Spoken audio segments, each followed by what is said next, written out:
بسم الله الرحمن الرحيم.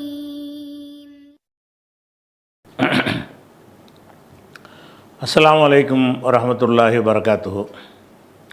அன்பிற்குரிய சகோதர சகோதரிகளே, நீங்களும் ஆலிம்களாகலாம் என்ற பாடத்தில் திங்கள் செவ்வாய் ஆகிய 2 நாட்கள் சஹீஹுல் புகாரி என்ற நூலின் நேரடி தமிழாக்கத்தையும் தேவைப்படும் விளக்கங்களையும் பார்த்து வருகிறோம். சென்ற வாரம் 122வது ஹதீஸின் ஒரு பகுதியை மாத்திரம் பார்த்துருக்குறோம். என்ன பகுதின்னு சொன்னால், இப்னு அப்பாஸ்ட்ட சயீத் இப்னு ஜுபைர் கேட்குறாரு. என்ன கேட்குறாருன்னா, மூசான்னு நம்ம சொல்கிறோம்ல, மூசா நபின்னு, அவங்க வேற, இந்த ஹலிர்கிட்ட போய் பாடம் கற்றுக்க போனார்ல அந்த மூசா வேற என்று நௌஃபு என்கிறவர் சொல்லிக்கிட்டு இருக்கிறாரு. அதை பற்றி உங்கள் கருத்து என்ன அப்படின்ட்டு இப்னு அப்பாஸ்ட்ட கேட்கும் பொழுது இப்னு அப்பாஸ் மறுக்கிறாங்க. என்ன மறுக்கிறாங்க? அல்லாஹ்வுடைய எதிரி வந்திருந்தால் பொய் சொல்கிறாரு, கதப அதுவுல்லா, அல்லாஹ்வுடைய எதிரி பொய் சொல்கிறார், 2 மூசா ஒன்று தான் அப்படிங்கிறத பேசினார். இது வரைக்கும் பார்த்துருக்குறோம். இப்போ அதை தொடர்ந்து உள்ள விஷயம் என்னன்னு கேட்டால், அவர் ஆதாரம் காட்டுறாரு. யார்? இப்னு அப்பாஸ் 2 மூசா ஒன்று தான் என்பதை ஆதாரத்தோடு விளக்குறார். எப்படி விளக்குறாருன்னா, ஹத்தசனா உபய் இப்னு கஅபின், உபய் இப்னு கஅப் அவர்கள் எங்களுக்கு அறிவித்தார்கள். யார் வழியாக என்றால், அனின் நபி ஸல்லல்லாஹு அலைஹி வஸல்லம், நபி ஸல்லல்லாஹு அலைஹி வஸல்லம் வழியாக உபய் இப்னு கஅப் என்கிற ஒரு சஹாபி, அவர் மூத்த சஹாபி, அவர் எனக்கு சொன்னார் அப்படின்ட்டு இப்னு அப்பாஸ் அந்த செய்தியை சொல்கிறார். இதுக்கு பிந்தி வரக்கூடியதெல்லாம் ரசூலுல்லாஹ்வுடைய சொல்லு. அதை உபய் இப்னு கஅப் அறிவிக்கிறார். ரசூலுல்லாஹ் என்ன சொல்கிறாங்கன்னா, காம மூசா, காம மூசா அன் நபியு, நபி மூசாவுக்கு தான் வருது, நல்லா கவனி, வேறு மூசா இல்லை. காம மூசா அன் நபியு, நபியாகிய மூசா ஹத்தீபன், உரை நிகழ்த்துவதற்காக எழுந்தார். காமண்டா நின்றார். எதுக்காக நின்றார்னா, ஹத்தீபன், ஹத்தபண்டா உரை நிகழ்த்தினான். ஹத்தீப் என்பது ஃபாயிலுங்கிறது இஸ்மு ஃபாயில், உரை நிகழ்த்துபவர். காம மூசன் நபியு ஹத்தீபன், மூசா நபி அவர்கள் உரை நிகழ்த்துபவராக நின்றார்கள். ஃபி பனி இஸ்ராயில், இஸ்ராயில் மக்களுக்கு, இஸ்ரவேல் சமுதாயத்திற்காக வேண்டி ஒரு உரை நிகழ்த்தணும், ஒரு பயான் பண்ணணுங்கிறதுக்காக வேண்டி மூசா நபி எழுந்து நின்று என்ன செய்கிறாங்க? உரை நிகழ்த்துறாங்க. அப்போ ஃபசுயில, அவர்களிடத்தில் கேட்கப்பட்டார்கள். என்ன கேட்குறாங்கன்னா, ஐயுன் நாசி ஆலமு, மனிதர்களில் மிக அறிந்தவர் யார்? இந்த உலகத்தில் இருக்கிற மக்கள்லையே ரொம்ப பெரிய அறிவாளி யார் அப்படின்னு மூசா நபிகிட்ட கேட்குறாங்க. ஃபசுயில, மூசா நபி கேட்கப்பட்டார். ஐயுன் நாசி ஆலமு, ஐயுன் நாசி ஆலமு என்று கேட்கப்பட்டார். ஐயுன் நாசுன்னு, ஐயன்னா கொஸ்டின் மார்க், யார்? ஐயுன் நாசி என்றால் மனிதர்களில் யார்? ஆலமுங்கிறது இஸ்மு தஃப்லீல், மிக அறிந்தவர். ஐயுன் நாசி ஆலமு, மனிதர்களில் மிக அறிந்தவர் யார் என்று கேட்கப்பட்டது. ஃபகால, அவர் சொன்னார், அன ஆலமு, நான் தான் மிக அறிந்தவன் அப்படிங்கிறார். அவர் கர்வத்தில் அவர் சொல்ல மாட்டார். ஆனாலும் நம்ம நபியாக இருக்கிறோம், நபிக்கு அல்லாஹ்வுடைய வஹி தொடர்பு இருக்கிறது, நம்மளுக்கு மேலே யார் அறிஞ்சவர் இருக்க போகிறான்னு அப்படி தான் சொல்லியிருப்பார். இப்போ அவர் சொன்னார், அன ஆலமு, நானே மிக அறிந்தவன். அப்போ மனிதர்களில் யார் மிக அறிந்தவர் என்ற கேள்வி கேட்கும் பொழுது அவர் நான் தான் அறிந்தவன் என்று சொல்லிட்டார். சொன்ன உடனே இது அல்லாஹ்வுக்கு பிடிக்கலை. அவர் என்ன செஞ்சு இருக்கணும், இது அல்லாஹ்வுக்கு தான் தெரியும். யார் மிக அறிந்தவர்னா எனக்கு மேலே அறிவர் வேறு பக்கத்தில் இருக்கலாம்ல. அவர் என்ன செஞ்சு இருக்கணும்னு கேட்டால் அல்லாஹ்வுக்கு தான் தெரியும் என்ற பதிலை தான் சொல்லியிருக்கணும். ஏன்னா உலகத்தில் உள்ள அத்தனை மனிதர்களுடைய டீட்டெயில் அவர் கையில் இல்லை. அத்தனை மனிதர்களில் யார் யார் அறிவாளி, யார் யார் முட்டாளுங்கிற விவரமும் அவருடைய கையில் இல்லை. அப்படி இருக்கும் பொழுது எதை இஸ்ரவேல் மக்களுக்குள்ளே தான் மனிதரே இருக்கிற மாதிரி நினைத்து கொண்டு நான் தான் பெரிய அறிவாளின்ட்டார். அவர் சொன்னார், அன ஆலமு, நானே மிக அறிந்தவன் என்று சொன்னார். சொன்ன உடனே அத்தபண்டா அதாவது தண்டிக்கிறது. ஒரு செயலை தப்பு செஞ்சாங்கன்னா கண்டிக்கிறது இல்லை தண்டிக்கிறது. அத்தபல்லாஹு அலைஹி, அல்லாஹ் வந்து அவரை தண்டித்தான். இவர் செஞ்ச அந்த ஒரு செயல் வந்து சரியில்லை. இது என்றால் ஏனென்றால் அர்த்தத்துக்கு இருக்கும். ஏன் தண்டிச்சான் என்றால் லம் யருத்தல் இல்ம, இது பற்றி அறிவை அவர் ஒப்பிட அதாவது சாட்டவில்லை. இலைஹி, அல்லாவின் பக்கம் சாட்டவில்லை. யாருக்கு தெரியும்னா அல்லாவுக்கு தெரியும் சொல்ல வேண்டியானா, இது குறித்த அறிவு வந்து எனக்கு இல்லை அப்படின்னு சொல்லாத காரணத்தினால் அவரை எல்லாம் தண்டிக்கிறான். ஃபஅத்தபல்லாஹு அலைஹி, அல்லாஹ் வந்து அவரை தண்டிக்கிறான். இது ஏனென்றால் லம் யருத்த, ரத்தனா வந்து திருப்பி அனுப்புறது, ரத்து செய்கிறோம்ல. லம் யருத்தல் இல்ம, அறிவை, இது பற்றிய அறிவை. எது பற்றிய அறிவு? யார் மிக அறிந்தவர் என்ற ஒரு அறிவை அவர் வந்து சாட்டவில்லை, திருப்பவில்லை. இலைஹி இலல்லாஹி, அல்லாவின் பக்கம் சாட்டவில்லை என்ற காரணத்தினால் அல்லாஹ் தண்டிக்கிறான். இது பற்றி அல்லாஹுக்கு தான் தெரியும்னா தண்டிச்சிருக்க மாட்டான். நான் தான் அறிவாளின்னா அல்லாஹ் தண்டிக்கிறான். அது எப்படி நீ தான் அறிவாளின்னு சொல்ல போச்சு? அப்போ இது ஏனென்றால் லம் யருத்தல் இல்ம, இது பற்றிய ஞானத்தை அவர் வந்து திருப்பவில்லை. ரத்தனா திருப்புறது, திருப்பி விடவில்லை. இலைஹி இலல்லாஹி, அல்லாவின் பக்கம் அவர் திருப்பலை என்ற காரணத்தினால் அல்லாஹ் அவரை தண்டிக்கிறான். எப்படி தண்டிக்கிறான்னு கேட்டால் ஃபஅவ்ஹல்லாஹு இலைஹி, அவருக்கு அல்லாஹ் வஹியாக அறிவிக்கிறான். வஹி மூலமாக செய்தியை சொல்கிறான். என்ன சொல்கிறான்னு கேட்டால் அன்ன அபுதமின் இபாதி, எனது அடியார்களில் ஒரு அடியார் இருக்கிறார். பி மஜ்மஇல் பஹ்ரைனி, பஹர் என்றால் கடல், பஹ்ரைன் என்றால் இரண்டு கடல்கள். ஜமானா ஒன்று திரட்டினான், மஜ்மானா ஒன்று திரட்டும் இடம், சங்கமிக்கும் இடம். அதாவது மஜ்மா என்றால் ரெண்டு இது ஒன்றா சேருதுல, சேரும் இடம்னு அர்த்தம். ஜமாண்டா சேர்ந்தான், மஜ்மா என்றால் சேரும் இடம். மஜ்மவுல் பஹ்ரைனி என்றால் இரண்டு கடல்கள் சேரும் இடம். அப்போ சங்கமம்ங்கிறாங்கல்ல, கடல் கன்னியாகுமரிலாம் இருக்குல்ல, ரெண்டு கடல் சந்திக்கிற மாதிரியான ஒரு பகுதியில் இந்த ஒரு அடியார் இருக்கிறான். அன்ன அபுதமின் இபாதி, எனது அடியார்களில் ஒரு அடியார் இருக்கிறார். எங்கே இருக்காருன்னு கேட்டால் பி மஜ்மஇல் பஹ்ரைனி, இரண்டு கடல்கள் சங்கமமாகும் இடத்துல, ஒரு கடல் இன்னொரு ஒன்று சேர்ந்துருக்கும், அந்த சேருகிற ஒரு இடத்துல எனது அடியார் ஒருத்தர் இருக்கிறாரு. ஹுவ, அவர் ஆலமு மின்க, உன்னை விட நல்லா தெரிஞ்சவர். நான் தான் தெரிஞ்ச வேண்டியில் உனக்கு மேலே தெரிஞ்ச ஒரு ஆள் இருக்கார். எங்கே இருக்கார்? மஜ்மவுல் பஹ்ரைனில் இருக்கிறார். ரெண்டு கடல்கள் சங்கமிக்கிற இடத்தில் அவர் இருக்கிறாரு அப்படின்னு சொல்லி அல்லாஹ் என்ன செய்கிறான், அங்கே போன்னு அப்படின்னு சொல்லிட்டான்ல. அப்போ சொன்னவனு இவர் என்ன செய்கிறாருன்னு கேட்டால், அப்போ இதோடு விட்டுடலாம். இவர் என்ன கேட்குறாருன்னு கேட்டால், நான் அவரை போய் எப்படி சந்திக்கிறேன்னு கேட்குறாரு. நீ சந்தின்னு அல்ல அங்கே சொல்லலை. அல்லாஹ் சொன்னது என்னது, நீ ரொம்ப அறிஞன்கிறீங்கள, உனக்கு மேலே ஒரு அறிஞர் இருக்காருன்னு கூட எல்லாம் முடிச்சுக்கிட்டான். அப்போ மண்டையில் அடித்தாச்சு அவருக்கு. நீ நான் தான் அறிஞன்னு சொன்னது தப்புண்டு சுட்டி காட்டியாச்சு. சரின்னு அவர் ஏற்றுக்கிட்டு சும்மா இருந்தாலும் பரவாயில்லை. அவர் என்ன செய்கிறாருன்னு கேட்டால், அப்போ அந்த அறிஞரை நான் பார்க்கணுமே. கால அவர் சொன்னார், யா ரப்பி, என் இறைவா, ஓ கைஃபபிஹி, அவரிடம் எப்படி அவ்வளோதான் இருக்கேன், எப்படி நான் அடைவது, எப்படி சந்திப்பது, எப்படி சேர்வது அப்படின்னு அர்த்தம். அந்த இடத்துல வச்சுக்கணும். கைஃபபிஹி, அவரிடம் எப்படி போவது, அவரை போய் நான் பார்க்கணும். இப்போ எப்படி போவது என்று என்ன செய்கிறாரு, அவர் கேட்குறாரு. ஃபகீலலஹு, அவருக்கு சொல்லப்பட்டது, இறைவன் புறத்திலிருந்து தான். அவருக்கு சொல்லப்பட்டுச்சுன்னா அல்லாஹ்வுடைய புறத்திலிருந்து சொல்லப்படுகிறது.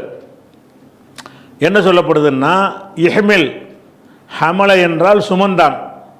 ஹமலங்கிறது வந்து தோளில் சுமக்கிறது, ஒரு பையை தூக்கிட்டு சுமக்கிறது, எல்லாமே சுமக்கிறது தான். சுமக்கிறது என்பது வந்து தலையில் ஒரு மூட்டை வச்சுட்டு போகிறாங்கல்ல, அதுக்கு பேரும் ஹமலை தான். தோளில் ஒரு பேக்கை தொங்க விட்டு போனாங்கன்னா அதுவும் ஹமலை தான். முதுகில் ஒரு மூட்டையை சுமந்தாங்கன்னா அதுவும் ஹமலை தான். 2 ஹேண்ட்பேக்கில் கையில் தூக்கிட்டு போனால் கூட அதுவும் ஹமலை தான், சுமக்கிறது. இஹ்மில் நீ சுமந்துகொள், ஹூத்தன் ஒரு மீனை சுமந்துகொள், ஃபீ மிக்தலின் ஒரு கூடையில் வந்து ஒரு மீனை எடுத்துக்க அப்படின்ட்டு எல்லாம் என்ன செய்கிறான்னு கேட்டால், எப்படி நான் வந்து போகிறதுன்னு கேட்குறாருல, போகிறதா இருந்தால் அதுக்கு ஒரு அடையாளத்தை எல்லாம் எப்படி சொல்கிறான்னு கேட்டால், முதல் கருத்தை விளங்கிட்டு வாசிப்போம். அவர்கிட்ட ஒரு மீனை பிடிக்க சொல்கிறான். ஹூத்துங்கிறது கொஞ்சம் பெரிய மீனுக்கு சொல்கிறது. ஒரு பெரிய மீனை ஒரு கூடையில் எடுத்துக்க. கூடைன்னு சொன்னால் அந்த தண்ணியோடு உள்ளது தான், செத்து போன கருவாடு இல்லை, உசுரோடு உள்ள ஒரு மீனை வந்து ஒரு கூடையில் எடுத்துக்க. கூடைன்னு சொன்னால் அந்த ஓட்டையாக இருக்கிற கூடை இல்லை, ஒரு பக்கெட்டு மாதிரி தண்ணீரை வந்து தாங்கக்கூடிய ஒரு கூடை. அப்போ தண்ணீரோடு வைத்திர ஒரு கூடையில் ஒரு மீனை எடுத்துக்க, கொண்டுகிட்டே போயிட்டுருக்கும் பொழுது எந்த இடத்துல அந்த மீன் வந்து உன் கூடையிலேருந்து பாஞ்சு கடலில் விழுந்துருதோ அந்த இடத்துல அவர் இருக்கிறாரு. இந்த மீன் தான் அடையாளம். மீனை கவனமாக வச்சுக்க, ஒரு கூடையில் மீனை வச்சுக்க, இந்த மீனோடு போயிட்டே உன் கண்ணு பூரா மீனில் தான் இருக்கணும். அந்த மீன் எப்போ வந்து கூடையிலேருந்து ஜம்ப் பண்ணி கடலில் பாஞ்சிருச்சோ அந்த இடத்தில் சுற்றி பார்த்தீங்கன்னா அவர் இருப்பார் அப்படிங்கிற ஒரு அடையாளத்தை சொல்கிறான். இப்போ கீழ லஹு மூசாவுக்கு சொல்லப்பட்டது, இஹ்மில் ஹூத்தன் ஒரு உசுரோட உள்ள ஒரு மீனை சுமந்துகொள். உசுரோடங்கிறது நம்மளை சேர்த்துக்கிறது, அதுக்கு அதான் அர்த்தம். உசுரோடு உள்ள ஒரு மீனை சுமந்துகொள், ஃபீ மிக்தலின் ஒரு மீன் கூடையிலே அதை சுமந்துகொள். ஃபைதா ஃபகத்தஹு, ஃபக்கத என்றால் தவற விடுவது, தப்ப விடுவது, இழந்து விடுவது. ஃபைதா ஃபகத்தஹு அந்த மீனை நீ எப்போது இழக்கிறாய்னா தப்பி போயிடுச்சு, பாஞ்சு போயிடுச்சுன்னு அர்த்தம். தவற விட்டு விடுகிறாயோ, ஃபஹுவ அந்த ஒரு அடியார், நான் சொன்ன அந்த அடியார், சம்மன்னா அங்கே இருப்பார். சம்மங்கிறது இஸ்மு இஷாரா, இடத்துக்கு குறிக்கிறது. ஹுனாங்கிறோம்ல, ஹுனாலிக்க அதே அர்த்தத்தில் உள்ளதான் சம்மங்கிறது. சம்மன்னா அங்கே. ஃபைதா ஃபகத்தஹு அந்த மீனை எப்போது நீ இழக்கிறாயோ என்றால் தவற விடுகிறாயோ, தவற விடுறேன்னு அது பாஞ்சு போயிடுறதானே, உசுரோடு உள்ள மீன் அது கூடையிலேருந்து ஜம்ப் பண்ணி என்ன செஞ்சிடறேன், பாஞ்சு கடலில் விழுந்துடும். அப்படி இழந்து விட்டாயானால் ஃபஹுவ அவர் எனது அடியார், ஒரு அடியார்ன்னு சொன்னான்ல அந்த அடியார், சம்ம அங்கே இருப்பார், இதுதான் உனக்கு அடையாளம் அப்படின்ட்டு அல்லாஹ் சொல்லிட்டான். சொன்ன உடனே ஃபன் தலக்க அவர் நடக்க புறப்பட்ட பயணமாயிட்டார். உடனே பயணமாயிட்டார். கல்வி கற்பதற்காக என்ன செய்கிறாரு, உடனே இப்போ அந்த அறிவாளியை பார்த்தே ஆகணும். அல்லாஹ் வந்து நமக்கு மேலே ஒரு பெரிய அறிவாளி இருப்பதாக சொல்கிறான், அவரை பார்த்தே ஆகணும்னு நினைச்சா தலக்கன்னா புறப்பட்டார், நடந்தார், புறப்பட்டார். அவருடைய ஒரு ஊழியர் ஒருத்தர் இருந்தார். அவர் பேர் யூஷா இப்னு நூன் என்பவருடைய மகன் யூஷா. இந்த பைபிளுடைய வரலாறு பிரகாரம், அவங்களுடைய கதை பிரகாரம் மூசா நபி இறந்த பிறகு இந்த யூசா என்பவர் தான் அடுத்த ஜனாதிபதியாக வருவார். அவருக்கு ரொம்ப வேண்டப்பட்ட ஒரு ஆள் யூசாங்கிற ஒரு ஆள். யூசா என்பதை ஜோசுவாம்பாங்க. அவங்க பைபிள் கதையில் என்ன செய்வாங்க, ஜோசுவான்னு சொல்லுவாங்க. இவர் என்ன செய்கிறாருன்னா அவருடைய ஊழியராக எப்போவுமே பக்கத்திலேயே யூசா வச்சிட்ருப்பார். ஒன் தலக்க பி ஃபத்தாஹு அவருடைய ஊழியர். ஃபத்தான்னா இளைஞர்னு அர்த்தம். பொதுவாக ஃபத்தான்னா இளைஞர், இன்னாருடைய இளைஞர்னு அப்படி சேர்த்து சொன்னால் ஊழியர்னு அர்த்தமாயிரும். ஃபத்தாண்டா வெறுமனே இளைஞர். ஃபத்தா ஜெய்துன்னா ஜெய்துடைய ஊழியர்னு மாறிக்கிறோம். இந்த ஃபத்தாங்கிற அர்த்தத்துக்கு வந்து அது யாரோடையும் சேர்க்கப்படாமல் சொன்னால் இளைஞர்னு அர்த்தமாயிரும். ஒரு ஆளுடைய இளைஞர்னு சேர்த்தா அப்படி அர்த்தம் வராதுல்ல, அங்கனுக்குள்ளே ஊழியர்னு அர்த்தமாயிரும். ஃபத்தா இப்ராஹிம்னா இப்ராஹிமுடைய ஊழியர், ஃபத்தாஹுன்னா அவருடைய ஊழியர், ஃபத்தா மூசான்னா மூசாவுடைய ஊழியர். அப்போ இந்த ஃபத்தா என்கிற வார்த்தைக்கு எல்லா இடத்துலையும் வந்து ஊழியர்னு அர்த்தம் செய்யக்கூடாது, இளைஞர்னு அர்த்தம் செய்யணும். இந்த ஃபத்தா என்பதோட ஃபத்தாஹு என்றோ ஃபத்தாஹுமா என்றோ அல்லது ஃபத்தா ஜெய்தீன் ஃபத்தா பக்ரின்னு யாராவது ஒரு ஆள் பேரை சொல்லி அதனோட இலாபத்து செஞ்சு ஃபத்தா என்பதை சொல்வார்களே, ஆனால் அந்த ஃபத்தாவுடைய அர்த்தம் வந்து இளைஞன் என்பதில் இருந்து ஊழியன் என்கிற ஒரு அர்த்தத்துக்கு மாறிடும். அப்போ வன் தலக்க அவர் நடந்தார், பி ஃபத்தாஹு தனது ஊழியருடன் நடந்தார். அதுக்கு பதில் ஊழியர்னா யார்? யூஷா இப்னு நூன். யூஷா இப்னு நூன் என்பவரோடு அவரும் நடந்தார். துணைக்கு என்ன செய்ய, நான் மட்டும் போனால் சரியாக வராது, வான்னு சொல்லி அவரையும் துணையை கூட்டிகிட்டு போகிறார். ஒன் தலக்க பி ஃபத்தாஹு தனது ஊழியரோடு அவர் நடந்தார். ஊழியர் யார் என்பதற்கு பயான் விளக்கம். யூஷா இப்னு நூன், யூஷா இப்னு நூன் ஒன்றோடு அவர் நடந்தார். நடக்கும்போது ஹமலா அந்த ரெண்டு பேரும் சுமந்து கொண்டார்கள். ஹூத்தன் ஒரு மீனை சுமந்து கொண்டார்கள். ஃபி மிகுத்தலின் ஒரு கூடையில், ஒரு கூடைக்குள்ளே போட்டு நெஞ்சிட்டாங்க. ஒரு தண்ணீர் பாத்திரம், தண்ணீர் ஊற்றி வைக்கக்கூடிய ஒரு கூடை. அந்த கூடையில் வந்து ஒரு மீனை நினைச்சிட்டாங்க, சுமந்து கொண்டார்கள். சுமந்து கொண்டு அல்லாவுடைய கட்டளை பெறி போகிறாங்க. ஹத்தா காணா, ஹத்தா முடிவில், காணா இந்த சஹரத்தி அந்த கடலோரத்தில் போயிட்டுருக்குறாங்கல்ல, கடலோரத்துக்கு போனீங்கள்னு சொன்னால் பொதுவாக ரெண்டு கடல்கள் சங்கமிக்கிற இடங்களில், பெரும்பாலான இடங்களில் வந்து அங்கங்கே பாறைகள் இருக்கும். அந்த மாதிரி பகுதியை ஒட்டி என்ன செய்யும், பாறைகள் இருக்கும். நீங்கள் கன்னியாகுமரியிலோடு நீங்கள் பார்க்கலாம்ல, ரெண்டு கடல் சங்கமமாகுது. அங்கே ஒரு பாறை, விவேகானந்தர் பாறை, திருவள்ளூருக்கெலாம் சிலையெல்லாம் பாறை அமைச்சு வச்சுக்கிறான்ல, அந்த மாதிரி கடல்கள் சங்கமிக்கிற இடங்களில், பெரும்பாலான இடங்களில் பாறைகள் காணப்படும். அப்போ அங்கே ஒரு பெரிய பாறை இருக்குது, ரெண்டு கடல் அந்த போய்கிட்டே இருக்கிறாங்கன்னா, ஹத்தா காணா இந்த சஹரத்தி வந்துக்கிட்டே இருக்கிறாங்க. ஒரு பாறை ஒன்று இருக்குது.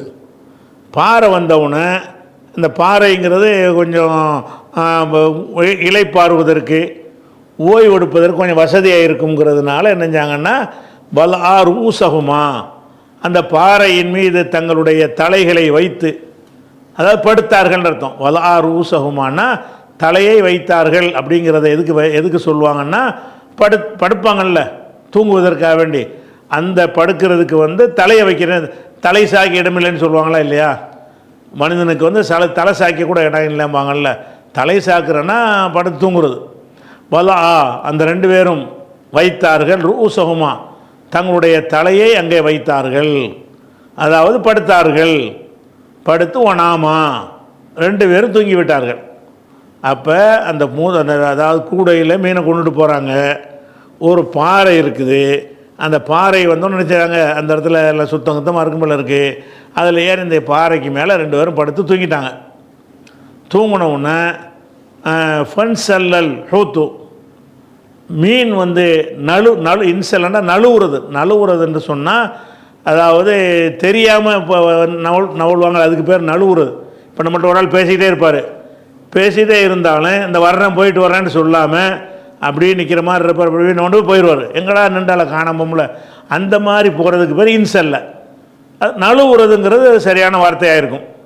ஃபன்சலல் ஹூத்து மீன் வந்து நழுவி விட்டது மினல் மிக்தலி, அந்த கூடையில் நழுவுறதுன்னா இவங்களுக்கு தெரியாமல் நழுவிடுறதுன்னு அர்த்தம். நழுவுறது என்று சொன்னால் யாரோடு அது இருக்கிறாங்களோ அவங்களுக்கு தெரியாத விதத்தில் இடம் மாறி போயிடுறது, அதுக்கு தான் இன்சல்ல. இவங்களுக்கு மீன் அடையாளத்தை கொடுத்துருக்குறோம் அல்ல, அந்த மீன் கூடவே வச்சுவிட்டு தூங்குறாங்க. அந்த இடத்துல மீன் பாஞ்சு போச்சு. ஃபன்சல்லல் ஹூத்து அந்த மீன் வந்து நழுவி விட்டது. மினல் மிகுத்தலி மிக்தலில் இருந்து கூடையிலிருந்து நழுவி விட்டது. ஃபத்தஹத சபீலஹு தனது பாதையை அமைத்து கொண்டது. ஃபில் பஹரி அதாவது கடலில் வந்து தன்னுடைய பாதை, அது கடலில் போயிடுச்சுன்னு அர்த்தம். கடலில் தன் பாதையை அமைத்து கொண்டது. சரபுன்னா அப்போ நீந்தி போகிறது, நீந்தி செல்லுகிற ஒரு பாதையை கடலில் அமைத்து கொண்டது. அதாவது கூடையில் இருந்து அந்த பாறையிலேருந்து அப்படி குதிச்சா கடல் வந்துடும். அப்போ அந்த கடலில் அப்படி ஜம்ப் பண்ணி கடல் போய் விழுந்துருச்சு. விழுந்து அது கடலுக்குள்ளே தன்னுடைய ஒரு பாதையை வந்து எடுத்துகிட்டு போயிடுச்சா. ஆனால் வந்து காணொலி மூசா ஓ ஃபத்தாஹு அஜபன், இது மூசாவுக்கும் அவருடைய ஊழியருக்கும் ஒரு வியப்பாக இருந்தது. காணொலி மூசா ஓ ஃபத்தாஹு மூசாவுக்கும் அவருடைய ஊழியருக்கும் அஜபன் இது ஒரு வியப்பாக இருந்தது அப்படின்னு இதில் வருது. இதில் வந்து ரசூலுல்லாஹ் சொன்னதை வந்து அறிவிப்பாளர் வந்து தப்பாக விளையிக்கிட்டு சொல்கிற மாதிரி இதில் தெரியுது. ஏன்னு கேட்டால் இந்த மீன் நழுவி போனது இருக்குல்ல, நழுவி போன விஷயத்தை வந்து மூசாவுக்கு தெரியாது. பின்னாடி வருது, விவரமாக வருது. ஊழியருக்கு மட்டும்தான் தெரியுது. ஊழியர் என்ன செய்கிறாரு, கூடையை பார்க்குறாரு, மீனை காணாம். அது பாட்டுக்கு அப்படி நடந்து போயிட்டாங்க. போனதுக்கு பிறகு கொஞ்சம் என்னப்பா எவ்வளோப்பா நடக்கிறது அப்படின்னு சொல்லி சடைஞ்சிக்கிட்டு சொல்லுவார் மூசா.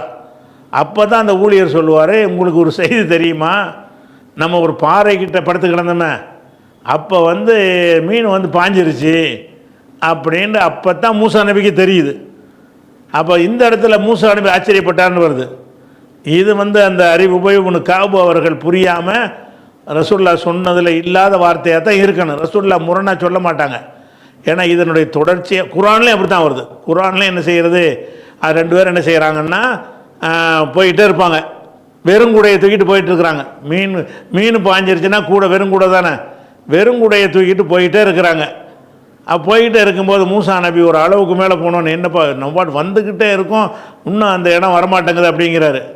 அப்போ அந்த ஊழியர் சொல்லுவார், ஆஹா நான் மறந்துட்டேனே, சைத்தான் என்னை மறக்க செஞ்சிட்டான், நம்ம ஒரு இடத்துல படுத்து தூங்கணுமே, அந்த இடத்துல அந்த மீன் பாஸ் ஆகிடுச்சு, நான் உங்களை சொல்ல தவறிட்டேன், அல்லது சைத்தான் என்னை வந்து சொல்ல விடாமல் மறக்க செஞ்சிட்டான் அப்படின்னு அவர் சொல்லுவார். அப்படியா செய்தின்னு சொல்லி மூசா நபி என்ன செய்வாங்க, அப்போ ரிவேர்ஸில் வர்றாங்க, திரும்பி போயிட்டு இந்த பாறைக்கு திருப்பி வருவாங்க. இந்த பாறைக்கிட்ட தான் அவர் இருக்கிறார். யார் தேடி போனாலும் அங்கே தான் இருக்கிறார், பாறைக்கு பக்கத்தில். கொஞ்சம் முன்னப்படி தேடி பார்த்தா இருந்திருக்கேன். அவர் வந்து என்ன செய்யலை, அந்த மீன் அடையாளத்தை கண்டுக்கிறதுனால அப்படி போயிட்டாங்க. அப்போ இந்த மொத்த சம்பவத்தை குரானில் உள்ள சம்பவத்தின் பிரகாரமும் இதே ஹதீஸில் பின்னாடி வரக்கூடிய சம்பவத்தின் பிரகாரமும் மீன் தவறி போனது மூசாவுக்கு தெரியாது, ஊழியருக்கு தான் தெரியும். அவர் நினைச்சிட்டாருன்னா இதை போய் எதுக்கு சொல்லணும்னு இதை மறந்துட்டார், சைத்தான் மறக்க செஞ்சிட்டான். எப்போ அந்த ஊழியர் மூசாட்ட சொல்கிறாருன்னு கேட்டால், ரொம்ப தூரம் போன பிறகு என்னப்பா நம்ம போய்கிட்டே இருக்கிறோம், இன்னும் அவரை ஒரு இடத்த காண முடியலையேன்னு சொல்லும்போது தான் அப்போ அந்த ஊழியர் சொல்லுவார், அது உங்களுக்கு செய்தி தெரியாதா, அப்போ மீன் பாஸ் ஆகிடுச்சே, நம்ம பாறையில் படுத்து கிடந்தோமே அப்போவே போயிடுச்சேன்னு சொல்லுவார். அப்படியா செய்தின்னு வாரம் திரும்பி வர்றாங்க. அப்போ என்னவாச்சுன்னா மூசா நபி வந்து அவருக்கு தெரியலை. ஆனால் இங்கே எப்படி வருதுன்னு பாருங்கள், இது தப்பான வாசகம். இது வந்து ரசூல்லா சொல்லி இருக்க மாட்டாங்க, முரணாக பேச மாட்டாங்கல்ல. இது இந்த அறிவிக்க உபயோகனு காபு அவர்களோ அல்ல அவருக்கு அடுத்து வந்து இப்னு அப்பாஸோ இந்த விஷயத்தை ரசூல்லா சொல்லாத விஷயத்தை இவங்களாக தான் சேர்த்து சொல்கிறாங்க. ஏன்னு கேட்டால் காணலி மூசாவுக்கும் ஓ ஃபத்தாஹு அவருடைய ஊழியருக்கும் அஜபன், இது வியப்பாக இருந்தது. வியப்பாக இருந்தால் அவனுக்குள்ளே தான் மீன் தப்பிச்சு போனால் தான் அவனுக்குள்ளே தான் இருப்பார். ஹலிரு பார்த்துருப்பாங்களே, மூசாவுக்கு அப்போ தெரிஞ்சு அப்போ ஆச்சரியப்பட்டிருந்தாருன்னு சொன்னால் அங்கனுக்குள்ளே நினைஞ்சிருப்பாங்க, ஆஹா வந்த இடத்த நம்ம அடைஞ்சிட்டோன்னு விளங்கியிருப்பாங்களே. மூசாவுக்கு தெரியவே இல்லை. இதில் காணலி மூசா அஜபன் என்று காணலி ஃபத்தா மூசா அஜபன் வேண்டா இருந்திருக்கலாம். மூசாவோட ஊழியருக்கு ஆச்சரியமாக இருந்தது. இந்த மூசாங்கிற வார்த்தை வந்து இடைச்செருகலாக ஏதோ ஒரு அறிவிப்பாளர்களால் இது நுழைக்கப்பட்டிருக்குது. ஏன்னா கருத்து பிழை இருக்குது, ரசூல்லாவுடைய சொல்லுல கருத்து பிழை இருக்காது. அதே ரசூல்லா தான் பின்னாடி என்ன செய்கிறாங்க, விளக்கு பின்னாடி வரும் பாருங்கள், பின்னாடி வரும்போது அந்த ஊழியர் சொல்லித்தான் மூசாவுக்கு தெரியும். அப்போ இங்கே மீன் மிஸ் ஆனவனே தெரிஞ்சிருக்கு பாருங்கள். இந்த வாசகத்தின் பிரகாரம் ஓ காணலி மூசா ஓ ஃபத்தாஹு, மூசாவுக்கும் அவருடைய ஊழியருக்கும் அஜபன், இது வியப்பாக இருந்தது. அப்படின்னா என்ன அர்த்தம், மீன் தப்பிச்சு போனது அப்போ அறிஞ்சிட்டாங்கன்னு அர்த்தம். அப்போ அறிஞ்சிட்ட முறையாக நடக்கிறாங்க, அதான அடையாளம். அப்போ அந்த மீன் தப்பிச்சு போன அறிஞ்சிட்டாங்கன்னு சொன்னால் அங்கனுக்குள்ளே டேரா போட்டு தேடி பார்த்து அந்த ஹலிருங்கிற அடியாரை வந்து சந்திச்சிருப்பாங்களே. அதனால் வந்து இந்த வாசகம் வந்து இந்த மொத்த வாசகமோ அல்லது இந்த மூசாங்கிற வாசகமோ காண லி ஃபத்தா மூசா அஜபன் என்று இருக்கலாம். மூசாவுடைய ஊழியருக்கு வியப்பாக இருந்தது வேண்டாம் இருக்கலாம், மூசாவுக்கும் ஊழியருக்கும் அஜபாக இருந்ததுன்னா இருக்க முடியாது. இருந்தால் அவங்க பிரயாணப்பட்டிருக்க மாட்டாங்க, வந்து எடுத்து அடைஞ்சிட்டோண்டு அதோட ஃபினிஷ் ஆகி போயிருக்கும். ஃபினிஷ் ஆகலை, மேலும் மேலும் நடக்கிறாங்க. அதனால் இந்த வாசகம் வந்து ஒரு அறிவிப்பாளர்கள் யாரோ வந்து இடைச்சொற்களாக சொருகுண வாசகம் என்று நம்ம சிந்திக்கும் போது விளங்க முடிகிறது. ஃபன்தலகா ஆனால் அப்படி யாரும் விரிவுரைகளில் யாரும் சொன்னதாக நான் தேடி பார்த்தேன், கிடைக்கல. ஆனால் ஏன் இதை கவனிக்காமல் விட்டாங்கன்னு தெரியல. எப்படி சொல்லியிருக்க முடியும்? மூசாவுக்கு எப்படி அப்போவே தெரிஞ்சு ஆச்சரியப்பட்டிருப்பார்? அங்கனக்குள்ளே தெரிஞ்சிருந்தா தான் அவர் பிரயாணத்தை தொடர மாட்டார. எதை அடையாளமாக அல்ல சொன்னானோ அது நிகழ்ந்து விட்டது, அங்கே நின்று தேடுவார். அப்போ இது ஆச்சரியமாக இருந்தது என்பது அந்த ஊழியருக்கு வேண்டால் ஆச்சரியமாக இருந்திருக்கலாம். எப்படி வாசகம் இருக்கலான்னு கேட்டால், காணலி ஃபத்தா மூசா அஜபன் அப்படி தான் இருந்திருக்கணும். காணலி மூசாவை ஃபத்தாவு அஜபன்கிறவர் அந்த செய்திகளை கேட்டு அறிவிக்கிறவங்க இருக்காங்கல்ல, அவங்க இந்த வாசகத்தை முன்ன பின்ன போட்டு அறிவிக்கிறதுனால சில தவறான கருத்தை இது தவறான கருத்து தான். இது தவறான கருத்து ரசூலுல்லாஹ் சொன்னது இருக்கவே முடியாது. சரி, ஃபன் தலகா ரெண்டு பேரும் நடந்தார்கள் அப்படின்னா என்ன அர்த்தம்? மூசாவுக்கு தெரியலை. மீன் பாசனத்தை அவங்களுக்குள்ளே பிரயாணத்தை தொடர மாட்டாங்களே. ஃபன் தலகா அந்த ரெண்டு பேரும் நடந்தார்கள். பக்கியத்தை லைலத்திஹிமா அந்த இரவுல தான் நடக்குது. அப்போ இரவுடைய எஞ்சிய நேரம், அதாவது ராத்திரிலாம் படுக்கிறாங்க, படுக்கும்போது ராத்திரிலாம் ஓடி போச்சு. அந்த மீதி ராத்திரி இருக்குல்ல, மீதி ராத்திரிலையும் யௌமஹுமா மீதி அடுத்த நாள் விடிஞ்ச பகல்லையும் என்னஞ்சாங்க நடந்தார்கள். ஃபன் தலகா ரெண்டு பேரும் நடக்கலானார்கள். பக்கியத்துனா சொச்சம் மிச்சம்னு அர்த்தம். பாக்கிங்கிறோம்ல, பக்கியத்துனா சொச்சம் மிச்சம் அப்படி வச்சுக்கிறேன்னு மீதம். பக்கியத்தை லைலத்திஹிமா அவங்களுடைய இரவுடைய மீதி நேரத்திலும். மீதி நேரம்னு என்ன அர்த்தம்? ராத்திரி ஒரு 10 மணிக்கு மீன் தப்பிச்சு போச்சுன்னு வைங்க, அதுக்கு பிறகு வரக்கூடிய நேரம்னா மீதி நேரம். அவங்க ராத்திரி பூரா பிரயாணம் ஆகுறாங்க. யௌமஹுமா அந்த அவங்களுடைய பகல்லையும் விடிஞ்ச பிறகு பகல்லை ராத்திரி நடந்து அடுத்த நாள் காலையில் வரைக்கும் பகல் வரைக்கும் போயிட்டே இருக்கிறாங்க. ஃபலம்மா அசுபக காலை பொழுதை அடைந்த பொழுது, சுபுகு நேரம் வந்த பொழுது, கால மூசா சொன்னார் லி ஃபத்தாஹு அவருடைய ஊழியர்கிட்ட மூசா சொன்னார் என்ன சொல்கிறாருன்னா, ஆத்தினா கொண்டு வா, நம்மிடத்தில் கொண்டு வா. அத்தான்னா என்னது? வந்தாண்ட அர்த்தம். அத்தா என்பதற்கு 2 மஃபூல் வந்துருச்சுன்னு சொன்னால் கொண்டு வந்தான்னு அர்த்தமாயிரும். அத்தா என்கிற வார்த்தைக்கு நேரடியான அர்த்தம் வந்தான் என்பது. இந்த அத்தா என்பதற்கு பிறகு ஒரு பே சேர்த்தாங்கன்னு வைங்க, அத்தா பில் ஹுபுசி ரொட்டியை கொண்டு வந்தான்னு அர்த்தமாயிரும். அத்தா என்பதுக்கு சும்மா வந்தான். அந்த ரொட்டியைன்னு சேர்த்துட்டாங்கன்னு சொன்னால், பே சேர்த்துட்டாங்கன்னு சொன்னால் கொண்டு வந்தான்னு ஆயிரும். அதே மாதிரி அத்தா என்பதற்கு பே வராமல் கூட 2 மஃபூல் வந்துருச்சுன்னு வைங்க, அப்போ வந்துருச்சுன்னா அந்த 2வது மஃபூல் வந்துட்டாலே என்னவாயிரும்னா கொண்டு வந்தான்னு அர்த்தமாயிரும். இங்கே பாருங்கள், அத்தா என்பதுடைய அத்தா ஏத்தியிலேருந்து அத்தாண்டா வந்தான், ஏத்தினா வருமாண்டாச்சா. வருவான் என்னது? அத்தா இல்லை, அதாவது அத்தா என்பதை அஃபு அலன்னு மாற்றுறாங்க. அஃப் அலன்னு மாற்றினா அப்படி வரும். அத்தா அத்தையன்னு இருக்குல்ல, அலிஃபு தேய அத்தைய. இந்த அத்தைய என்பதை அஃப் அல வசனம் மாற்றினீங்கன்னா ஆத்தையன்னு ஆக்கிடுவோம். அத்தையன்னு வந்துடும். அத்தையன்னு வரும் பொழுது அதுக்கு ஏவல் ஒன்று எடுக்கிறதா இருந்தால் தா யூத்தின்னு வரும்ல, தா யூத்தின்னு வரும். யூத்தின்னு வரும் பொழுது அந்த ஏயை நீக்குவாங்க. நீக்கிட்டு என்ன செய்வாங்கன்னு கேட்டால், அந்த அஃபாலவுக்கு மாத்திரம் அந்த ஃபத்தக வச்ச அலிஃபை கொண்டு வரணும். இப்போ அக்கிரமன் இருக்குன்னு வைங்களேன், அக்கிரமவுக்கு ஏவல் எப்படி வரும்னா அக்ரீம்னு வரும். இக்ரீம் உக்குரும்னு வராது. அந்த அஃபாலாவை தவிர மற்ற அமுரெல்லாம் கசரில் லம்முல வரும். அஃபாலாவுடைய அமுர் மட்டும் ஃபத்தகில் வரும். ஏன் ஃபத்தகில் வருதுன்னு சொன்னால், அந்த அஃபாலாவில் உள்ள அந்த ஃபத்தகையே கொண்டு வந்துடுவாங்க, அந்த அலிஃபையே கொண்டு வந்துடுவாங்க. அப்போ யூத்தி என்று சொன்னால் யூ அத்தின்னு இருக்கும், யுக்குரிமி என்றால் யூ அக்ரிமுன்னு இருக்கும். அப்போ ஏயை போய்க்கிடுவாங்க, அக்ரிம் என்று அந்த ஏவல் ஒன்று வந்துடும். அந்த மாதிரி அத்தா என்பதிலிருந்து யூத்தின்னு மாற்றி, யூத்தியில் இருந்து தூத்தின்னு முன்னிலைக்கு மாற்றி இப்போ அமுர் எடுக்கிறதா இருந்தால் அந்த தேயை நீக்கணும். நீக்கிட்டு ஒரு அலிஃபை கொண்டு வரணும். சுக்குன் இருக்கிறதுனால எந்த அலிஃபை கொண்டு வரணும் என்றால், ஏற்கனவே இருந்துச்சுல ஃபத்தக வச்ச அலிஃபு, அதை கொண்டு வரணும். அப்போ அத்தீன்னு வந்துடும். அத்தீன்னு சொல்லாமல் அந்த ஹம்சாவுடைய சட்டத்தின் பிரகாரம் ஆத்தி, அத்தி என்பது ஆத்தி.